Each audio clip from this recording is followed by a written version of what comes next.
Selamat siang Ibu dan teman-teman sekalian. Perkenalkan, saya Dewa Farhan. Di sini saya akan mempresentasikan hasil 3 riset saya. Sebelumnya, terima kasih kepada dosen pengampu yaitu Ibu Nanda Amalia SPD MPD yang telah mempersilahkan saya untuk presentasi. Nah, di sini saya akan mempresentasikan 3 analisis perbandingan dan 3 penelitian tentang penggunaan kalimat dalam pembelajaran bahasa Indonesia. Nah, tujuan dari riset saya ini adalah menyajikan hasil analisis bab 1 pendahuluan, bab 3 ini metode penelitian, bab 4 hasil penelitian dan 3 riset dalam membahas kalimat. Nah, selanjutnya menampilkan hasil tes dari siswa siswi dan riset yang telah dianalisis. Selanjutnya menjelaskan penyebab utama permasalahan yang ditemukan dalam masing-masing penelitian, menyebutkan solusi yang diajukan oleh masing-masing peneliti, dan yang terakhir memberikan solusi dari permasalahan yang terjadi untuk meningkatkan pemahaman siswa dan tentang kalimat.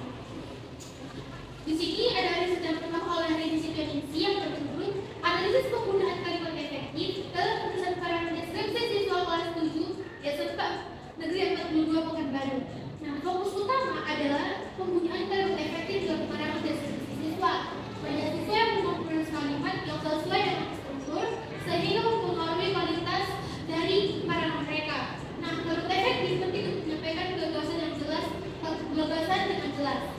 Kaitan dengan sintaksis atau tak jelas karena peneliti ini menitik beratkan pada struktur kalimat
Nah, berikut ini lampiran hasil tes siswa.